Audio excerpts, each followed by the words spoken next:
Bonjour, je suis le général Éric Buquet, le directeur du renseignement et de la sécurité de la défense depuis 2018. Bienvenue, c'est parti.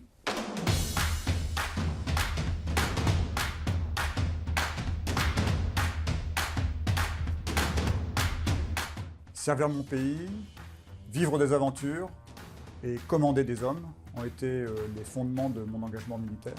Après avoir rejoint Saint-Cyr, j'ai choisi l'arme des troupes de marine spécialité blindée pour pouvoir commander des unités de reconnaissance. Et en fait, ces unités sont les premières à aller au contact de l'ennemi pour faire du renseignement sur cet ennemi. Et donc, il y a évidemment une relation aisée entre le monde des blindés colos et le monde du renseignement. La transition a été rapide et je suis très fier de commander la direction du renseignement et de la sécurité de la défense. Donc la direction du renseignement et de la sécurité de la défense est le service de renseignement et de contre-ingérence de la ministre des Armées en charge de protéger les personnes, les installations sensibles et les matériels sensibles, ainsi que les informations et les supports classifiés. Pour l'ensemble du ministère, c'est-à-dire les 270 000 ressortissants du ministère des Armées, ainsi que les 4 000 entreprises de la base industrielle et technologique de la défense. C'est un service qui a une grande expérience, puisqu'en 2022, il fêtera ses 150 ans.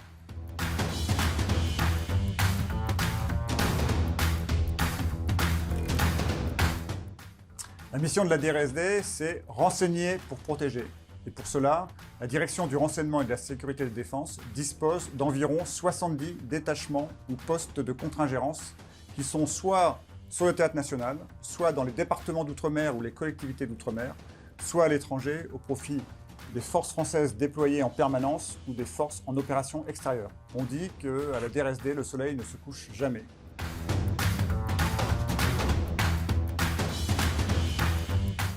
La contre-ingérence, c'est de détecter, déceler, caractériser et ensuite d'entraver toute menace qui pourrait s'appliquer au ministère des Armées.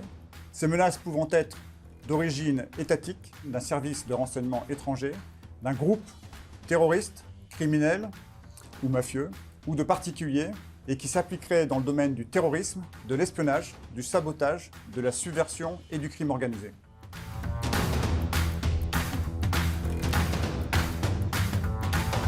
Un industriel qui part à l'étranger avec ses moyens de communication, son téléphone, et au moment de passer la frontière, pendant une fouille, il perd contact avec son téléphone. Pendant quelques minutes, il ne voit plus son téléphone. Pendant ce temps-là, un service de renseignement injecte dessus un piège, et voilà, son téléphone est piégé.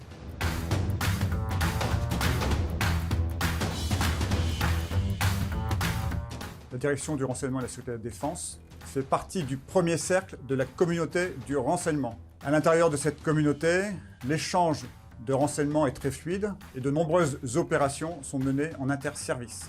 La DRSD bénéficie, comme tous les autres services de renseignement du premier cercle, du soutien du coordonnateur national au renseignement et à la lutte contre le terrorisme, qui rapporte directement au président et qui fluidifie aussi l'échange de renseignements. Enfin, nos agents bénéficient des formations qui sont dispensées par l'Académie du renseignement et qui développent une culture interservice.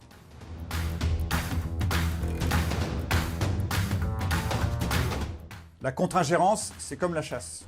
Il faut un bon chien de chasse et un bon coup de fusil. Et donc vous comprenez bien que la force de la DRSD repose sur ses agents.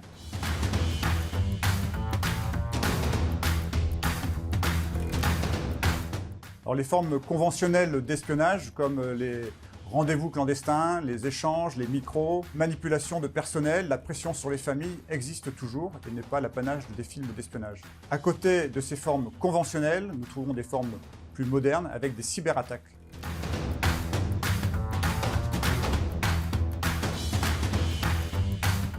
Face à une menace qui ne cesse d'évoluer, face à une demande et une sollicitation de la DRSD de plus en plus grande, face à une complexité des données, la DRSD doit se transformer.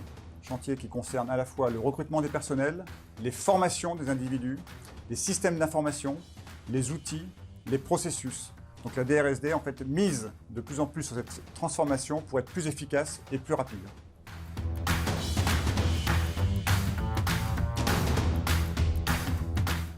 Loyauté, efficacité, compétence et innovation. Loyauté au drapeau, puisque la DRSD fait face à des menaces de plus en plus complexes et de plus en plus fréquentes. L'efficacité, puisque les agents sont de plus en plus sollicités, puisqu'il y a une augmentation de 175% des sollicitations de la DRSD en 4 ans. La compétence, puisqu'il faut rester au fait de la menace, et donc les gens ont besoin de se mettre à jour en permanence. Et l'innovation, car pour rester dans la course et pour pouvoir être plus efficace, il faut en permanence faire preuve d'innovation pour adapter de nouveaux outils aux besoins de la DRSD.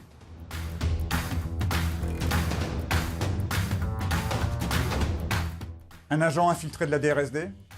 Pourquoi? Parce qu'il représente les valeurs de tous les agents de la DRSD, c'est-à-dire l'humilité, la compétence, l'engagement et l'abnégation.